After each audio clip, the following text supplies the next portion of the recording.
The Great Gatsby by F. Scott Fitzgerald, Chapter 3. There was music from my neighbor's house through the summer nights. In his blue gardens, men and girls came and went like moths among the whisperings and the champagne and the stars. At high tide in the afternoon, I watched his guests diving from the tower of his raft and taking the sun on the hot sand of his beach, while his 2 motorboats slit the waters of the Sound, drawing aquaplanes over cataracts of foam. On weekends, his Rolls-Royce became an omnibus, bearing parties to and from the city, between 9 in the morning and long past midnight, while his station wagon scampered like a brisk yellow bug to meet all trains. And on Mondays, 8 servants, including an extra gardener, toiled all day with mops and scrubbing brushes and hammers and garden shears, repairing the ravages of the night before. Every Friday, 5 crates of oranges and lemons arrived from a fruiterer in New York. Every Monday, these same oranges and lemons left his back door in a pyramid of pulpless halves. There was a machine in the kitchen which could extract the juice of 200 oranges in half an hour, if a little button was pressed 200 times by a butler's thumb. At least once a fortnight, a corps of caterers came down with several hundred feet of canvas and enough colored lights to make a Christmas tree of Gatsby's enormous garden. On buffet tables garnished with glistening hors d'oeuvres, spiced baked hams crowded against salads of harlequin designs and pastry pigs and turkeys bewitched to a dark gold. In the main hall, a bar with a real brass rail was set up, and stocked with gins and liquors and with cordials so long forgotten that most of his female guests were too young to know one from another. By 7 o'clock the orchestra has arrived. No thin 5-piece affair, but a whole pitfall of oboes and trombones and saxophones and viols and cornets and piccolos and low and high drums. The last swimmers have come in from the beach now and are dressing upstairs. The cars from New York are parked 5 deep in the drive, and already the halls and salons and verandas are gaudy with primary colors and hair shorn in strange new ways and shawls beyond the dreams of Castile. The bar is in full swing and floating rounds of cocktails permeate the garden outside until the air is alive with chatter and laughter and casual innuendo, and introductions forgotten on the spot, and enthusiastic meetings between women who never knew each other's names. The lights grow brighter as the earth lurches away from the sun, and now the orchestra is playing yellow cocktail music, and the opera of voices pitches a key higher. Laughter is easier, minute by minute, spilled with prodigality, tipped out at a cheerful word. The groups change more swiftly, swell with new arrivals, dissolve and form in the same breath. Already there are wanderers, confident girls who weave here and there among the stouter and more stable, become for a sharp, joyous moment the center of a group, then excite with triumph, glide on through the sea change of faces and voices and color under the constantly changing light. Suddenly, one of these gypsies is trembling opal, seizes a cocktail out of the air, dumps it down for courage, and moving her hands like Frisco dances out alone onto the canvas platform. A momentary hush. The orchestra leader varies his rhythm obligingly for her, and there is a burst of chatter as the erroneous news goes around that she is Gilda Gray's understudy from the Follies. The party has begun. I believe that on the first night I went to Gatsby's house, I was one of the few guests who had actually been invited. People were not invited. They went there. They got into automobiles which bore them out to Long Island, and somehow they ended up at Gatsby's door. Once there, they were introduced by somebody who knew Gatsby, and after that they conducted themselves according to the rules and behavior associated with amusement parks. Sometimes they came and went without having met Gatsby at all, came for the party with a simplicity of heart that was its own ticket of admission. I had been actually invited. A chauffeur in a uniform of robin's egg blue crossed my lawn early that Saturday morning with a surprisingly formal note from his employer. The honor would be entirely Gatsby's, it said, if I would attend his little party that night. He had seen me several times and had intended to call on me long before, but a peculiar combination of circumstances had prevented it. Signed J. Gatsby in a majestic hand. Dressed up in white flannels, I went over to his lawn a little after 7 and wandered around, rather ill at ease among swirls and eddies of people I didn't know, though here and there was a face I had noticed on the commuting train. I was immediately struck by the number of young Englishmen dotted about, all well-dressed, all looking a little hungry, and all talking in low, earnest voices to solid and prosperous Americans. I was sure that they were selling something, bonds or insurance or automobiles. They were at least agonizingly aware of the easy money in the vicinity and convinced that this was theirs for a few words in the right key. As soon as I arrived, I made an attempt to find my host, but the 2 or 3 people of whom I asked where his whereabouts stared at me in such an amazed way and denied so vehemently any knowledge of his movements that I slunk off in the direction of the cocktail table, the only place in the garden where a single man could linger without looking purposeless and alone. I was on my way to get roaring drunk from sheer embarrassment when Jordan Baker came out of the house and stood at the head of the marble steps, leaning a little backward and looking with contemptuous interest down into the garden. Welcome or not, I found it necessary to attach myself to someone before I should begin to address cordial remarks to the passers-by.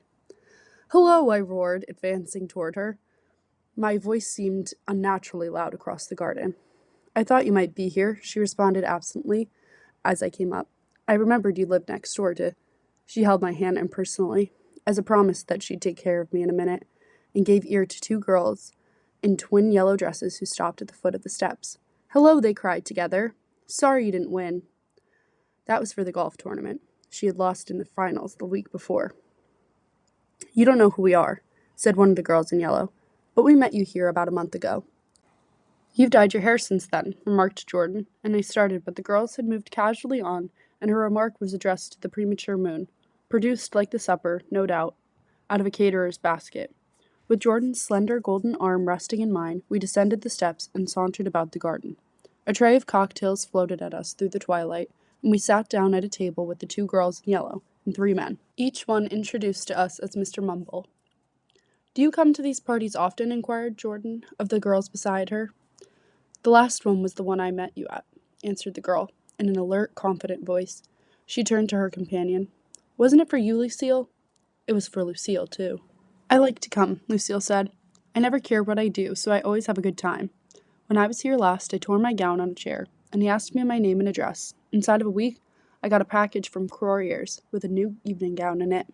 "Did you keep it?" asked Jordan. "Sure I did. I was going to wear it tonight, but it was too big in the bust and had to be altered. It was gas blue with lavender beads, $265. "There's something funny about a fellow that'll do a thing like that," said the other girl eagerly. "He doesn't want any trouble with anybody." "Who doesn't?" I inquired. "Gatsby. Somebody told me—" The 2 girls and Jordan leaned together confidentially. "Somebody told me they thought he killed a man once." A thrill passed over all of us. The 3 Mr. Mumbles bent forward and listened eagerly. "I don't think it's so much that," argued Lucille skeptically. "It's more that he was a German spy during the war." One of the men nodded in confirmation. "I heard that from a man who knew all about him. Grew up with him in Germany," he assured us positively. "Oh no," said the first girl. "It couldn't be that, because he was in the American army during the war." As our credulity switched back to her, she leaned forward with enthusiasm. "You look at him sometimes when he thinks nobody's looking at him. I'll bet he killed a man." She narrowed her eyes and shivered. Lucille shivered. We all turned and looked around for Gatsby. It was testimony to the romantic speculation he inspired that there were whispers about him from those who found little that it was necessary to whisper about in this world. The first supper, there would be another one after midnight, was now being served, and Jordan invited me to join her own party, who were spread around a table on the other side of the garden. There were 3 married couples and Jordan's escort, a persistent undergraduate given to violent innuendo and obviously under the impression that sooner or later Jordan was going to yield him up per person to a greater or lesser degree. Instead of rambling, this party had preserved a dignified homogeneity and assumed to itself the function of representing the staid nobility of the countryside. East Egg, condescending to West Egg, and carefully on guard against its spectroscopic gaiety. "Let's get out," whispered Jordan, after a somehow wasteful and inappropriate half-hour. "This is much too polite for me." We got up and she explained that we were going to find the host. I had never met him, she said, and it was making me uneasy. The undergraduate nodded in a cynical, melancholy way. The bar where we glanced first was crowded, but Gatsby was not there. She couldn't find him from the top of the steps, and he wasn't on the veranda. On a chance, we tried an important-looking door and walked into a high Gothic library, paneled with carved English oak and probably transported complete from some ruin overseas.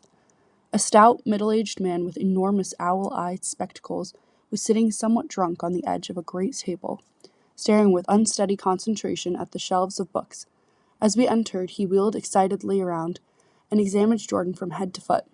"What do you think?" he demanded impetuously. "About what?" He waved his hand toward the bookshelves. "About that. As a matter of fact, you needn't bother to ascertain." I ascertained. "They're real." "The books?" He nodded.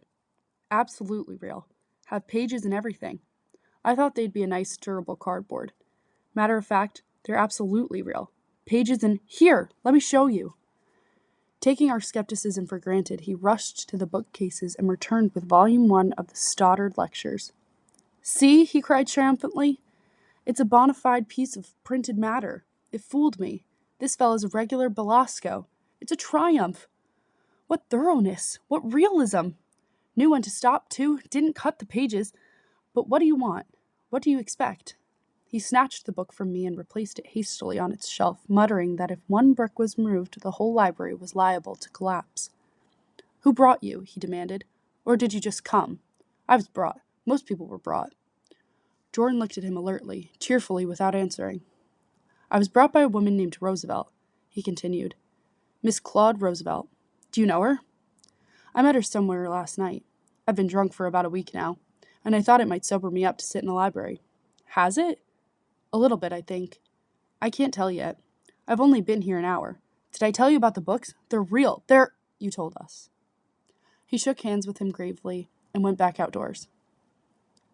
There was dancing now on the canvas in the garden, old men pushing young girls backwards in eternal graceless circles, superior couples holding each other tortuously, fashionably, and keeping in the corners, and a great number of single girls dancing individualistically and relieving the orchestra for a moment of the burden of the banjo or the traps. By midnight, the hilarity had increased. A celebrated tenor had sung in Italian, and a notorious contralto had sung in jazz, and between the numbers, people were doing stunts all over the garden, while happy, vacuous bursts of laughter rose toward the summer sky. A pair of staged twins, who turned out to be the girls in yellow, did a baby act in costume, and champagne was served in glasses bigger than finger bowls. The moon had risen higher, and floating in the sound was a triangle of silver scales, trembling a little to the stiff, tiny drip of the banjos on the lawn. I was still with Jordan Baker. We were sitting at a table with a man of about my age and a rowdy little girl who gave way upon the slightest provocation to uncontrollable laughter. I was enjoying myself now. I had taken 2 finger bowls of champagne, and the scene had changed before my eyes into something significant, elemental, and profound. At a lull in the entertainment, the man looked at me and smiled. "Your face is familiar," he said politely. "Weren't you in the 3rd Division during the war?" "Why, yes. I was in the 9th Machine Gun Battalion. I was in the 7th Infantry until June 1918. I knew I'd seen you somewhere before." We talked for a moment about some wet, gray little villages in France. Evidently, he lived in this vicinity, for he told me that he had just bought a hydroplane and was going to try it out in the morning. "Want to go with me, old sport? Just near the shore along the Sound." "What time?" "Any time that suits you best." It was on the tip of my tongue to ask his name when Jordan looked around and smiled. "Having a gay time now?" she inquired. "Much better." I turned again to my new acquaintance. "This is an unusual party for me. I haven't even seen the host. I live over there." I waved my hand at the invisible hedge in the distance. "And this man Gatsby sent over his chauffeur with an invitation." For a moment he looked at me as if he failed to understand. "I'm Gatsby," he said suddenly. "What?" I exclaimed. "Oh, I beg your pardon. I thought you knew, old sport. I'm afraid I'm not a very good host." He smiled understandingly. Much more than understandingly. It was one of those rare smiles with a quality of eternal reassurance in it that you may come across 4 or 5 times in life. It faced, or seemed to face, the whole external world for an instant, and then concentrated on you, with an irresistible prejudice in your favor. It understood you just so far as you wanted to be understood, believed in you as you would like to believe in yourself, and assured you that it had precisely the impression of you that at your best you hoped to convey. Precisely at that point it vanished, and it was looking at an elegant young roughneck, a year or 2 over 30, whose elaborate formality of speech just missed being absurd. Some time before he introduced himself, I'd got a strong impression that he was picking his words with care. Almost at the moment when Mr. Gatsby identified himself, a butler hurried toward him with the information that Chicago was calling him on the wire. He excused himself with a small bow and included each of us in turn. "If you want anything, just ask for it, old sport," he urged me. "Excuse me, I'll rejoin you later." When he was gone, I turned immediately to Jordan, constrained to assure her of my surprise. I had expected that Mr. Gatsby would be a florid and corpulent person in his middle years. "Who is he?" I demanded. "Do you know?" "He's just a man named Gatsby." "Where is he from, I mean? And what does he do?" "Now you're started on the subject," she answered with a wan smile. "Well, he told me once he was an Oxford man." A dim background started to take shape behind him, but at her next remark it faded away. "However, I don't believe it." "Why not?" "I don't know," she insisted. "I just don't think he went there." Something in her tone reminded me of the other girls. "I think he killed a man," and had the effect of stimulating my curiosity. I would have accepted without question the information that Gatsby sprang from the swamps of Louisiana or from the Lower East Side of New York. That was comprehensible. But young men didn't, at least in my provincial inexperience, I believed they didn't, drift coolly out of nowhere and buy a palace on Long Island Sound. "Anyhow, he gives large parties," said Jordan, changing the subject with an urbane distaste for the concrete. "And I like large parties. They're so intimate. At small parties, there isn't any privacy." There was the boom of a bass drum, and the voice of the orchestra leader rang out suddenly above the echolalia of the garden. "Ladies and gentlemen," he cried, "at the request of Mr. Gatsby, we are going to play for you Mr. Vladimir Tostof's latest work, which attracted so much attention at Carnegie Hall last May. If you read the papers, you know there was a big sensation." He smiled with jovial condescension and added, "Some sensation," whereupon everybody laughed. "The piece is known," he concluded lustily, "as Vladimir Tostof's Jazz History of the World."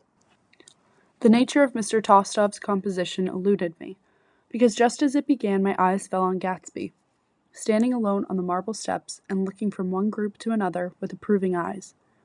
His tanned skin was drawn attractively tight on his face, and his short hair looked as though were trimmed every day. I could see nothing sinister about him. I wondered if the fact that he was not drinking helped to set him off from his guests, for it seemed to me that he grew more correct as the fraternal hilarity increased.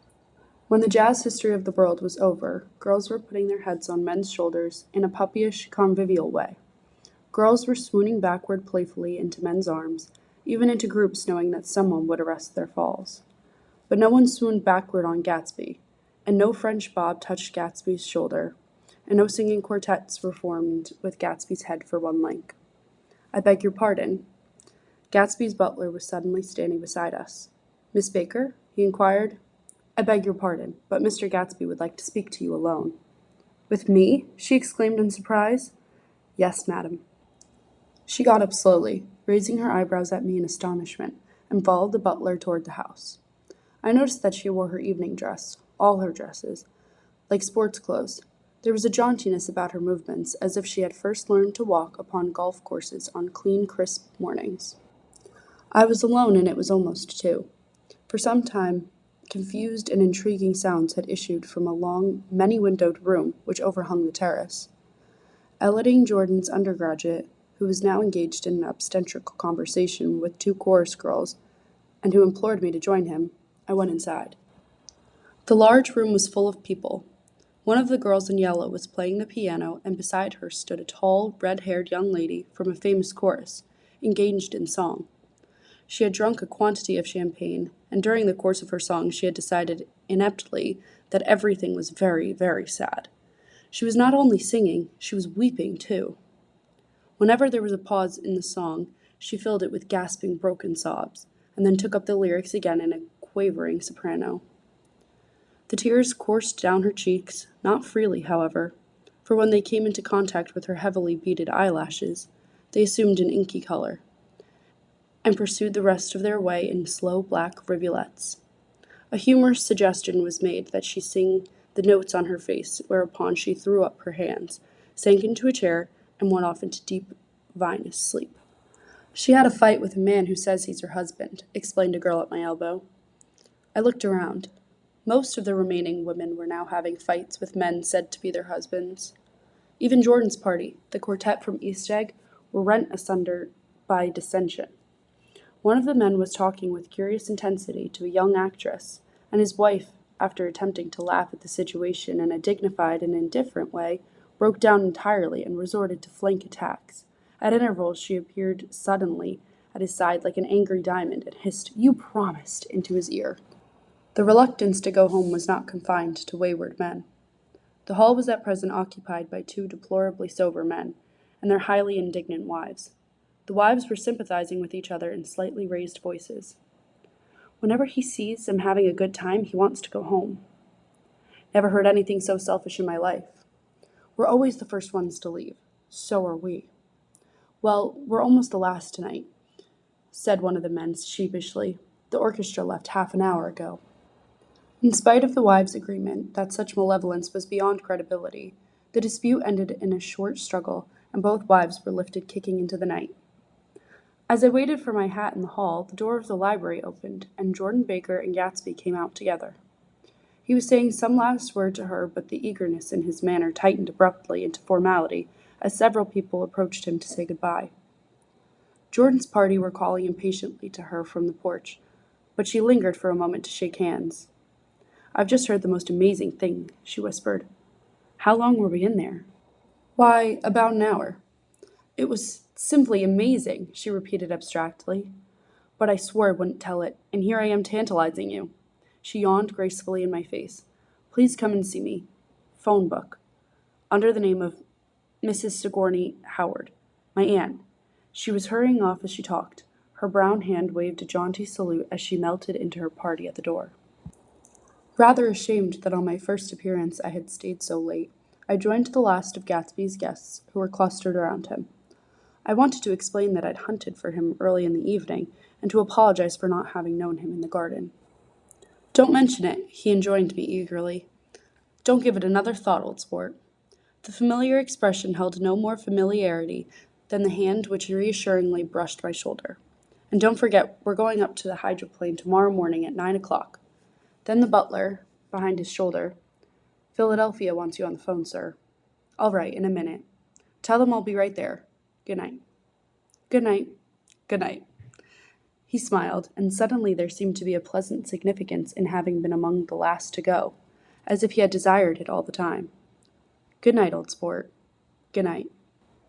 But as I walked down the steps, I saw that the evening was not quite over.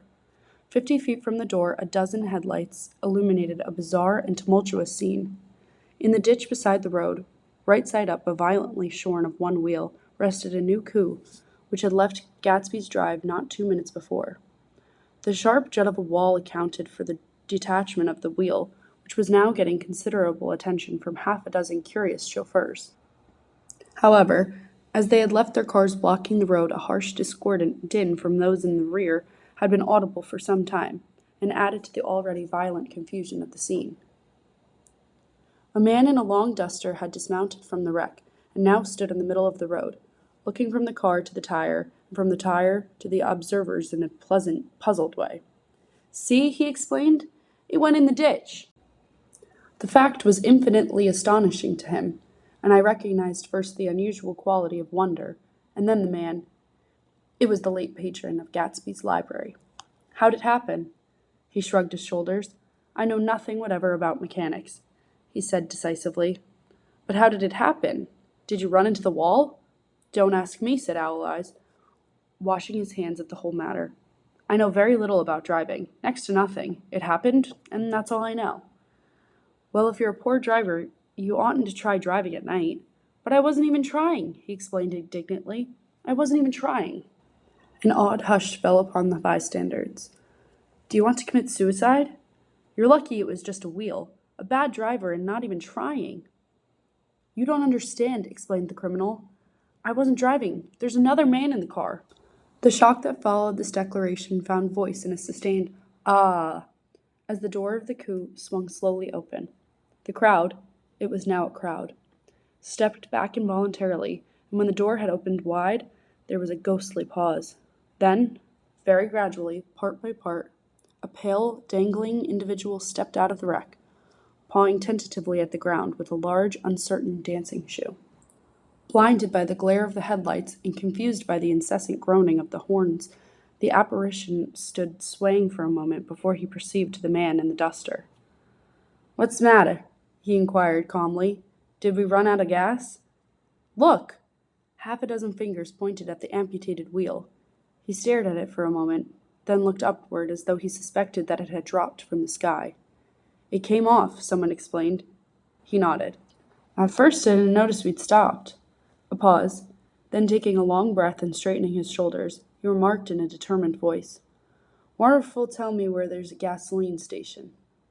At least a dozen men, some of them little better off than he was, explained to him that wheel and car were no longer joined by any physical bond. "Back out," he suggested after a moment. "Put her in reverse." "But the wheel's off." He hesitated. "No harm in trying," he said. The caterwauling horns had reached a crescendo, and I turned away and cut across the lawn toward home. I glanced back once. A wafer of a moon was shining over Gatsby's house, making the night fine as before, and surviving the laughter and the sound of his still glowing garden. A sudden emptiness seemed to flow now from the windows and the great doors, endowing with complete isolation the figure of the host, who stood on the porch, his hand up in a formal gesture of farewell. Reading over what I have written so far, I see I have given the impression that the events of 3 nights several weeks apart were all that absorbed me. On the contrary, they were merely casual events in a crowded summer, and, until much later, they absorbed me infinitely less than my personal affairs. Most of the time I worked. In the early morning the sun threw my shadow westward as I hurried down the white chasms of lower New York to the Probity Trust. I knew the other clerks and young bond salesmen by their first names, and lunched with them in dark, crowded restaurants on little pig sausages and mashed potatoes and coffee. I even had a short affair with a girl who lived in Jersey City and worked in the accounting department, but her brother began throwing mean looks in my direction, so when she went on her vacation in July, I let it blow quietly away. I took dinner usually at the Yale Club. For some reason, it was the gloomiest event of my day. And then I went upstairs to the library and studied investments and securities for a conscientious hour. There were generally a few rioters around, but they never came into the library, so it was a good place to work. After that, if the night was mellow, I strolled down Madison Avenue, past the old Murray Hill Hotel, and over 33rd Street to the Pennsylvania Station. I began to like New York, the racy, adventurous feel of it at night, and the satisfaction that the constant flicker of men and women and machines gives to the restless eye. I liked to walk up Fifth Avenue and pick out romantic women from the crowd, and imagine that in a few minutes I was going to enter into their lives, and no one would ever know or disapprove. Sometimes, in my mind, I followed them to their apartments on the corners of hidden streets, and they turned and smiled back at me before they faded through a door into warm darkness. At the enchanted metropolitan twilight, I felt a haunting loneliness sometimes, and I felt it in others. Poor young clerks who loitered in front of windows, waiting until it was time for a solitary restaurant dinner. Young clerks in the dusk, wasting the most poignant moments of night and life. Again at 8 o'clock, when the dark lanes of the 40s were 5 deep with throbbing taxicabs bound for the theater district, I felt a sinking in my heart. Forms leaned together in the taxis as they waited, and voices sang, and there was laughter from unheard jokes, and lighted cigarettes outlined unintelligible gestures inside. Imagining that I, too, was hurrying toward gaiety and sharing their intimate excitement, I wished them well. For a while I lost sight of Jordan Baker, and then in midsummer I found her again.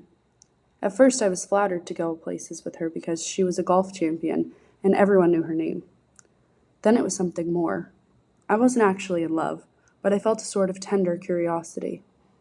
The bored, haughty face that she turned to the world concealed something. Most affectations conceal something eventually, even though they don't in the beginning, and one day I found what it was. When we were on a house party together up in Warwick, she left a borrowed car out in the rain, with the top down, and then lied about it. And suddenly I remembered the story about her that had eluded me that night at Daisy's. At her first big golf tournament, there was a row that nearly reached the newspapers. A suggestion that she had moved her ball from a bad lie in the semi-final round. The thing approached the proportions of a scandal, then died away. A caddy retracted his statement, and the only other witness admitted that he might have been mistaken. The incident and the name had remained together in my mind. Jordan Baker instinctively avoided clever, shrewd men, and now I saw that this was because she felt safer on a plane where any divergence from a code would be thought impossible. She was incurably dishonest. She wasn't able to endure being at a disadvantage, and given this unwillingness, I suppose she had begun dealing in subterfuges when she was very young in order to keep that cool, insolent smile turned to the world, and yet satisfy the demands of her hard, jaunty body. It made no difference to me. Dishonesty in a woman is a thing you never blame deeply. I was casually sorry, and then I forgot. It was on that same house party that we had a curious conversation about driving a car. It started because she passed so close to some workmen that her fender flicked a button on one man's coat. "You're a rotten driver," I protested. "Either you ought to be more careful, or you oughtn't to drive at all." "I am careful." "No, you're not." "Well, other people are," she said lightly. "What's that got to do with it?" "They'll keep out of my way," she insisted. "It takes two to make an accident." "Suppose you met somebody just as careless as yourself." "I hope I never will," she answered. "I hate careless people. That's why I like you." Her gray, sun-strained eyes stared straight ahead, but she had deliberately shifted our relations, and for a moment I thought I loved her. But I am slow-thinking and full of interior rules that act as brakes on my desires, and I knew that first I had to get myself definitely out of that tangle back home. I'd been writing letters once a week and signing them "Love, Nick," and all I could think of was how, when that certain girl played tennis, a faint mustache of perspiration appeared on her upper lip. Nevertheless, there was a vague understanding that had to be tactfully broken off before I was free. Everyone suspects himself of at least one of the cardinal virtues, and this is mine. I am one of the few honest people that I have ever known.